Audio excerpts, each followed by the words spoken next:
हरिओम बच्चों, आज हम लोग डेसिमल में मल्टीप्लाई को सीखेंगे। ठीक है, मल्टीप्लाई बाय 10, 100 एंड 1000। सबसे पहले हम इसको जानते हैं। तो इसको बनाने का दो तरीका है। एक तो सिंपल तरीका है, जैसे हम मल्टीप्लाई करते हैं वैसे मल्टीप्लाई करके जितनी संख्या के बाद पॉइंट दिया हुआ होता है उसके आंसर में उतनी संख्या के बाद पॉइंट डाल देंगे। दूसरा क्या तरीका होता है, आइए देखते हैं। यहाँ पे मैंने कुछ प्रश्न लिया है। तो यहाँ पर लिखा हुआ है 895.65 इंटू 10। तो हमें 10 से मल्टीप्लाई करना है। तो सबसे पहले जो संख्या लिखा हुआ है हम पहले उसको लिखते हैं। ओके, तो इसको लिखने के बाद अपॉन का ये साइन देंगे। और मैंने पहले बताया था कन्वर्ट करने का तरीका। तो एक कन्वर्ट करने का तरीका वो है। एक और क्या हो जाता है कि ये जो पॉइंट है इसके लिए हम 1 लिखेंगे और पॉइंट के बाद जितनी भी संख्या होती है उतना ज़ीरो बैठा देते हैं। ठीक है, तो ये भी कन्वर्ट हो जाता है। तो ये फ्रैक्शन में कन्वर्ट हो गया।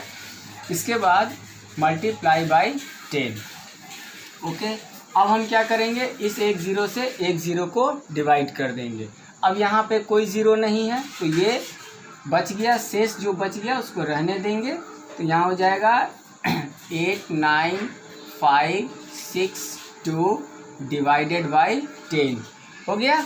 अब इसको क्या करेंगे, डेसिमल में कन्वर्ट करेंगे। तो जो संख्या लिखा हुआ है पहले हम वही लिखते हैं, 89562।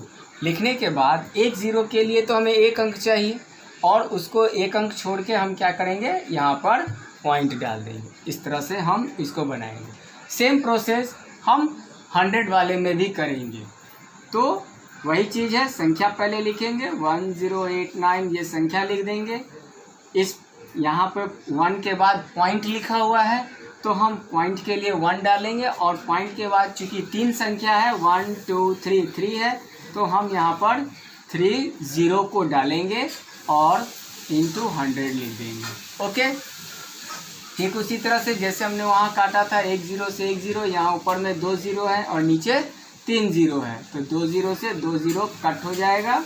शेष क्या बच जाएगा हमारा, नीचे में 10 बच जाएगा इस तरह से। ठीक है, और जब 10 बचेगा तो आपको पता ही है कि एक अंक के बाद हम क्या डालते हैं, पॉइंट डालते हैं। तो 1089 और 10 के लिए एक अंक के बाद हम इस तरह से पॉइंट डाल करके हम इसको बनाएंगे। सेम प्रोसेस हम 1000 में भी लगाएंगे। अब 1000 में क्या है, एक चीज़ आप देख सकते हैं कि पॉइंट के पहले संख्या नहीं है। यहाँ पॉइंट के पहले संख्या थी तो पॉइंट के पहले कोई संख्या नहीं, ज़ीरो है, इसलिए हम उसको छोड़ देंगे, उस संख्या को नहीं लेंगे। तो क्या बच जाएगा, सिर्फ 5 और 8 बचेगा, यानी 58। अपॉन का साइन देंगे, ऊपर में 0 के बाद पॉइंट है उसके लिए 1 डालेंगे, यहाँ पर 1 डालेंगे। उसके बाद 2 पॉइंट के बाद 2 अंक है तो हम 100 लिखेंगे और यहाँ पर हम 1000 लिख देंगे। ओके, अब यहाँ पर क्या देखेंगे, नीचे 2 0 हो गया और ऊपर में क्या हो गया, 3 0 हो गया। तो 2 0 से 2 0 यहाँ कट हो गया। ये कंडीशन आपका यहाँ भी आ सकता है कि नीचे कोई 0 ना बचे, कुछ भी ना बचे और ऊपर में 1 0 2 0 या 3 0 वाला संख्या बच जाए, यानी कि 10 बच सकता है, 100 बच सकता है, 1000 भी बच सकता है, सो ऑन। ओके, तो इस कंडीशन में काम क्या करेंगे कि 58 इंटू 10 बच गया, नीचे कुछ नहीं है। क्योंकि नीचे अगर डिनोमिनेटर में 1 होता है तो मैंने पहले आपको बताया हुआ है कि डिनोमिनेटर में 1 का कोई वैल्यू नहीं होता है। ठीक है ना। तो अब हम क्या करेंगे कि 58 को 10 से मल्टीप्लाई करके हम इस तरह से इसका फाइनल आंसर लिख देंगे।